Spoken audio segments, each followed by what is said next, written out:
আসসালামু আলাইকুম এভরিওয়ান, আমি Sharmin Ferdousi Faruki, internationally certified yoga instructor. আশা করছি যে যেখানে আছেন ভালো আছেন, সুস্থ আছেন।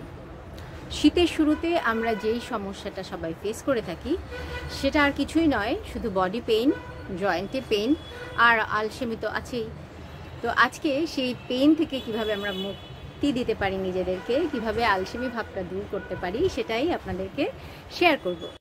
শীতে আমরা সবাই একটু বেশি ভারী জিনিস খেতে পছন্দ করি, আর তার কারণেই কিন্তু আমাদের শরীরে বিভিন্ন ধরনের রোগ, আরও বেশি ব্যথার সৃষ্টি হয়, গ্যাসের সমস্যা হয়, বাত পিত্ত কফ যেটা আছে সেটার কিন্তু যে ত্রিদোষ আছে সেটা কিন্তু একটা ইমব্যালেন্স হয়ে যায়। তো আমাদের এই ব্যালেন্স করার জন্যই কিন্তু আমাদের শীতে অবশ্যই নিজেদের প্রতি খেয়াল রাখতে হবে। শুধু খেলেই হবে না, আপনি এই খাওয়াটা যাতে বার্ন করতে পারেন, খাওয়াটা যাতে আপনার কোনো ক্ষতি না হয় সেদিকেও খেয়াল রাখতে হবে। আরও একটি জিনিস শেয়ার করতে চাই, যাদের আর্থারাইটিস আছে তারা কিন্তু আরও বেশি বডি পেইনে ভোগেন, কিংবা যারা একটু সিনিয়র সিটিজেন আছেন, তো তারা অবশ্যই যদি বসতেও না পারেন আপনি ম্যাটে, তাহলে খাটে আপনি কিন্তু বসে বসে এটা অবশ্যই করে ফেলতে পারেন। আর আরেকটি সবচেয়ে মোস্ট ইম্পর্টেন্ট, যে রোদ আমাদেরকে অবশ্যই লাগাতে হবে। যে এত সুন্দর রোদ, এই প্রকৃতির এত সুন্দর একটা দান আমাদের, এটা কিন্তু আমরা কাজে লাগাবো।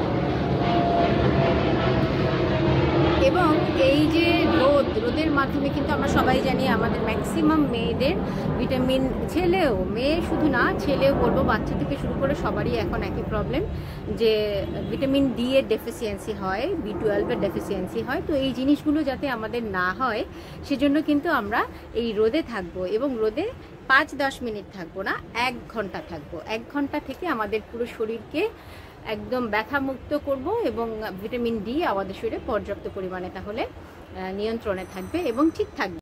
আর্থারাইটিস যাদের আছে তারা কিন্তু অবশ্যই এই জিনিসগুলো মিনিমাম 100 থেকে 200 বার করার চেষ্টা করবেন আপনার ক্যাপাসিটি অনুযায়ী। তাহলে দেখবেন আপনি এই শীতে কিন্তু অনেক আরাম অনুভব করবেন, এবং আপনার আর্থারাইটিসের পরিমাণটাও কিন্তু খুব বেশি বাড়বে না। হ্যাঁ, তার সাথে সাথে আপনাকে একটু লাইফস্টাইলটা মেনটেন করতে হবে, খাবার জিনিস একটু কম বুঝে শুনে খেতে হবে। স্পেশালি টক জিনিস খাওয়া যাবে না, একদমই টক জিনিস খাওয়া চলবে না যাদের আর্থারাইটিস আছে। এবং রোদে থাকতে হবে মিনিমাম 1 ঘন্টা এভরিডে।